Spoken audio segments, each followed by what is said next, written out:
আমাদের দেশে যে প্রচলিত আইন সন্ত্রাস দমন বিরোধী আইন যেটা রয়েছে সেখানে ধারা 18-তে বলা আছে যদি তাদের কোনো কার্যকলাপের কারণে মনে হয় যে প্রতীয়মান হয় যে এদেরকে বাতিল করা উচিত, সেই ক্ষেত্রে তাদের কার্যক্রম বন্ধ করে দিতে পারে এবং তাদের নিবন্ধন এগুলো বাতিল করে দিতে পারে। এখানে যে গেজেটটা আমি দেখতে পেলাম, এখানে বলা হচ্ছে যে তারা যে 1971 সালের মহান স্বাধীনতা সংগ্রামের যুদ্ধের সময় তাদের যে কার্যকলাপ সেটাকে সন্ত্রাসী কার্যকলাপ হিসেবে আমাদের যে ট্রাইব্যুনাল যুদ্ধাপরাধ বিষয়ক যে ট্রাইব্যুনাল ছিল সেই ট্রাইব্যুনালের কয়েকটি রায় উল্লেখ করা হয়েছে তাদের বিরুদ্ধে। এছাড়া তাদের যে নিবন্ধন ছিল সেই নিবন্ধনটা ক্যান্সেল করা হবে না কেন মর্মে একটা রিট পিটিশন দায়ের করা হয়। সেই রিট পিটিশনের শুনানি অন্তে আমাদের সুপ্রিম কোর্টের আপিল হাইকোর্ট বিভাগের 3 জন বিচারক মধ্যে 2 জন বিচারক রায় দিয়ে এটা বাতিল করে দেন।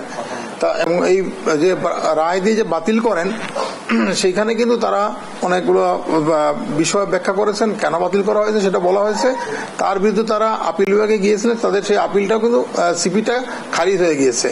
অর্থাৎ তাদের কিন্তু যে নির্বাচন কমিশন কর্তৃক তাদের যে নিবন্ধন দেওয়া ছিল সেটা বাতিল হয়ে গেছে এখন।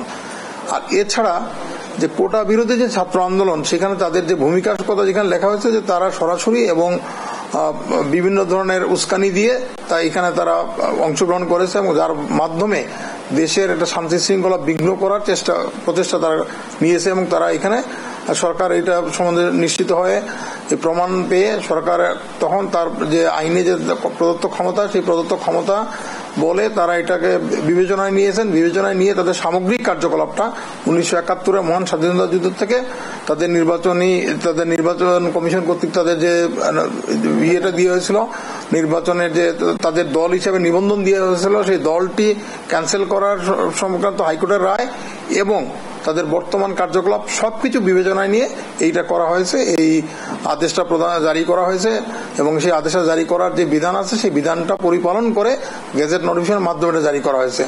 যার ফলে এখন থেকে জামাত আর বাংলাদেশে কোনো রাজনীতি এই গেজেটটা চলমান থাকা অবস্থায় রাজনীতি করতে পারবে না।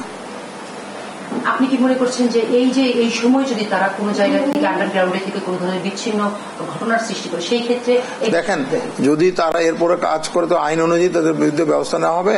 যে কোনো বিষয়ে যদি কোনো সংগঠনকে কোনো ব্যক্তিকে যদি তাদের কোনো নিবন্ধন বা কোনো কিছু বাতিল করা হয় তারপরে যদি তারা কোনো কার্যকলাপ করে সেটা হচ্ছে বেআইনি। সেই বেআইনি কার্যকলাপ করে যে আমাদের যে প্রচলিত যে আইন আছে সেই আইনে এর বিরুদ্ধে কি ব্যবস্থা নেওয়া যাবে সেটা কিন্তু আইনেই বর্ণনা করা আছে এবং আইনেই এদের শাস্তি সবকিছুই দেওয়া আছে।